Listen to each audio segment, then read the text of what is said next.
जय श्री कृष्ण, जय श्री राम, जय गौ माता, जय राम। और आप सब कैसे हैं? विजया एकादशी के दिन पूजा कैसे करनी है और जो मैं निवेदन कर रहा हूँ वो आपने आज तक नहीं सुना होगा, उसको जरूर सुनिए।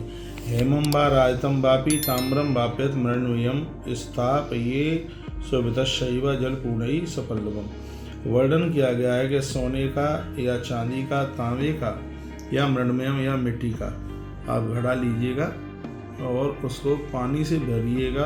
दशमी की शाम को स्थापये सुवितशैव जलपूर्णम सपल्लवम। वर्णन किया गया, इस पर लिखा है दशमी तिथि को स्वर्ण या चांदी या तांबे का या मिट्टी का घड़ा लें, उसमें जल पूरा भरें और उसमें पंच पल्लव उसमें लगा दें। फिर उसके ऊपर एक सकोरा मिट्टी का रखें, फिर उसके ऊपर एक नारियल रखें, उसके नीचे सप्तधान डालें, जौ जरूर रखें। ऐसा वर्णन किया गया है, लिखा गया है सप्तधान्यादिस्तैषा इवान पर विनश्येत। बहुत ध्यान से सुनिएगा।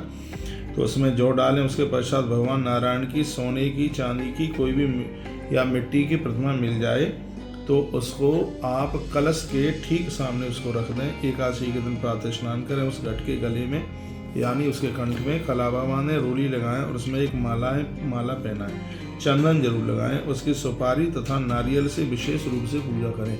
मैं निवेदन करूंगा, उस कलश में एक सुपारी डालनी है और ऊपर नारियल रखना है। गंध, धूप, दीप आदि से भोग लगा करके आपको पूजन करना है। उस घट के सामने ही बैठ करके आपको एकादशी मैया की कथा सुननी है और रात्रि में उसी घड़े के सामने आपको जागरण करना है। व्रत के लिए घी का अखंड दिया आपको जलाना है।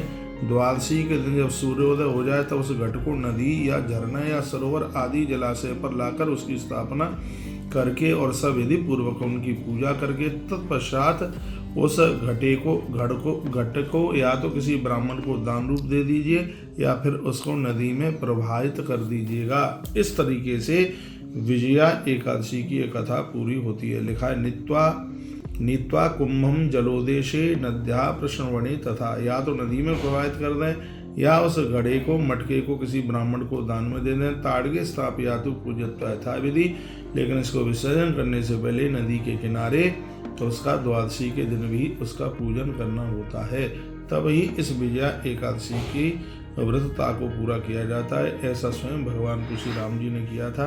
ऐसा ग्रंथ में वर्णन किया जाता है कि भगवान श्री राम जी ने इस विधि के द्वारा विजया एकादशी का व्रत किया। कृते व्रतेश विजयी बभूव रघुनंदन। इस व्रत के प्रभाव से रघुनंदन प्रभु श्री राम जी विजयी हो गए। तो आप तपोवन न्यूज के माध्यम से जो आप सुन रहे हैं कि लंकाम जित्वा राक्षसान् स्वरक्षां कीर्तिमाप्स्यात्। लंका के रावण को भगवान ने इस एकादशी के व्रत के प्रभाव से जीत लिया। संसार के हर क्षेत्र में आपको भी सफलता मिलेगी। तो दशमी के दिन कैसे घड़े को स्थापित किया जाए, सब पूरी विधि का मैंने आपको वर्णन कर दिया है। और हम जो भी आपको बोलते हैं, देखिए ग्रंथ के माध्यम से जब वो बात कोई प्रमाणित कही जाती है तो उसका बिल्कुल असर होता है। एकादशी का व्रत तो आप करते ही है, सीधे करोगे 50% मिलेगा। दशमी के शाम को आपने घट स्थापित करके और उसमें इतनी चीज़ें डालकर एकादशी के दिन पूजन किया, फिर द्वादशी के दिन भी पूजन किया है, तब कहीं इस विजया एकादशी का पूरा फल आपको प्राप्त होता है। बहुत बहुत धन्यवाद है आपके लिए। आपने वीडियो को पूरा सुना। ऐसे ही हमारे साथ जुड़े रहिए, अपने जीवन को कृतकृत करते रहिए। 24 फरवरी को आने वाली विजया एकादशी की अभी से आप सभी को बहुत बहुत मंगलमय बधाई और शुभकामनाएं।